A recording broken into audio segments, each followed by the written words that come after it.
A 6-year-old boy walked into school on a Wednesday morning. By that afternoon, he was gone, and his mother already knew he would never be found. It is May 11, 2011, Aurora, Illinois, a quiet Midwest suburb. The kind of town where kids ride bikes and parents wave from driveways.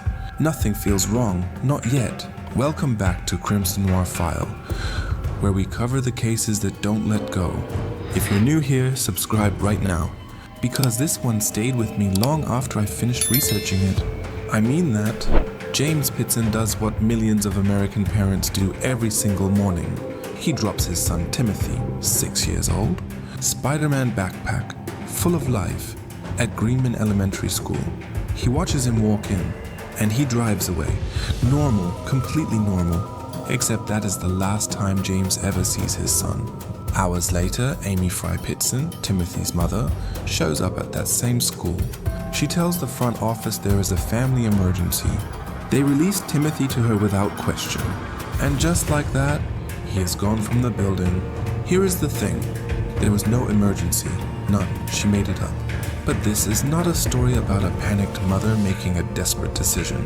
What Amy does next, over the following 72 hours, suggests something far more calculated, far more planned. And that is what should scare you. Amy does not run. She does not hide. She takes Timothy to Brookfield Zoo. Think about that. Her husband is trying to reach her. The school has flagged the early checkout, and she is walking her 6-year-old past elephant, exhibits and buying him lunch. Calm, unhurried, like a mother on a perfectly normal day off. But that is not the detail that stopped investigators cold. After the zoo, she drives to Key Lime Cove Resort in Gurnee. Water slides, a lazy river. Timothy is laughing, splashing around. He has no idea anything is wrong. The next day, May 12th, they check into the Kalahari Resort in Wisconsin Dells, one of the most popular family destinations in the entire Midwest. Millions of American families have been there. Maybe you have. And everything about those 3 days looked like a vacation, except it was not. On the morning of May 13th, at exactly 10 a.m., a security camera at the Kalahari catches them checking out. Timothy is right there, Spider-Man backpack, standing at the counter next to his mother. That footage, right there, is the last confirmed image of Timothy Pitzen that exists anywhere on Earth. After that checkout, nothing. If you are still with me, and I am glad you are, make sure you are subscribed to Crimson Noir Files, because where this goes next is something most people never hear about. Amy drives away from that resort with her son, and somewhere between Wisconsin Dells and Rockford, Illinois, Timothy disappears from the story entirely. Where did he go? And who was waiting? What we know is this. Amy did not go home. She did not call James. She did not turn herself in. We know Amy checked into the Rockford Inn alone. At 11:15 p.m. on May 13th, no Timothy. No explanation, just her. A hotel maid found her body the next morning, May 14th. She had slashed her wrists and overdosed on antihistamines. And next to her body, a note. Hold on, because this note is unlike anything I have seen in this kind of case. She wrote that Timothy was safe, that he was with people who love him and would care for him, and then she said he would never be found. Never. That word was deliberate. She did not write, I don't know where he'll end up. She wrote never, as if she already knew exactly what she had arranged. No names, no location, nothing. And this is the part that investigators still talk about today. Think about what that note actually means. Amy did not abandon Timothy in a panic. She placed him somewhere, with someone, before she drove to that motel room and took her own life. That is not impulse. That is a plan. But here is where this story takes a turn that nobody, not even the detectives, saw coming.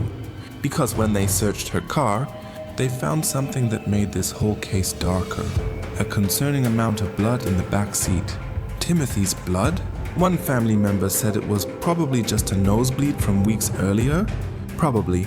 Investigators did not stop at the blood. They kept pulling on threads. And every thread they pulled made Amy looked less like a mother in crisis and more like someone who had been quietly building toward this for months. Here is what they found. Amy had a secret email account, separate from the one she shared with her husband. James, police recovered 34 emails from it, but the deleted messages, gone. Yahoo did not keep those records. Whatever she wrote to, whoever she wrote it to, vanished. Forever. No deleted emails. No phone, no answers. And this is the part that nobody in that room expected. Because when investigators traced her cell phone records, they found something that rewired the entire investigation months before Timothy disappeared, in February 2011. And again in March 2011, Amy had made 2 solo trips to the Dixon, Rock Falls, and Sterling corridor in rural Illinois alone with no explanation anyone in the family could give. Think about that. She was scouting something or meeting someone months in advance. The more I sat with this case, the more that detail kept pulling at me. This was not a woman who snapped. She was methodical, patient, and whoever she was communicating with, they have never come forward, not once.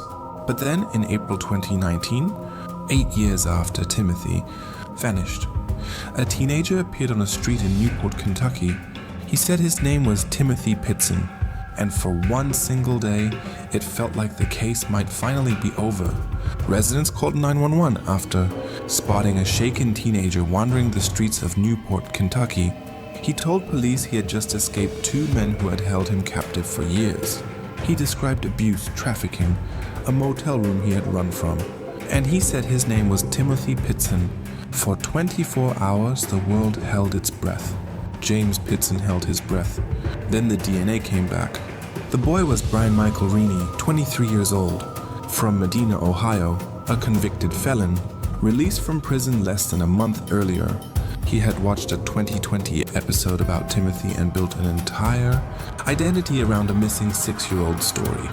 He was sentenced to 2 years in federal prison, and James Pitzen had to grieve all over again, twice in one day. That one gets me. Every single time. The Aurora police say the case is still open and active. Timothy would be 20 years old now, somewhere, and whoever Amy placed him with, they have lived with that secret for over a decade. In silence, no name, no face, no confession. I keep coming back to that Kalahari checkout camera. A little boy with a Spider-Man backpack, standing next to his mother at 10 in the morning. 14 years ago, the last image that exists of him anywhere on Earth. If this case stayed with you, share this video. Timothy Pitzen deserves to be more than a cold case file. Do you think Amy acted alone? Drop your answer below. I genuinely want to know. And if you are new here, welcome to Crimson Noir Files. Subscribe and stay with us. Somewhere out there, someone knows exactly where Timothy is, and they have chosen every single day to say nothing.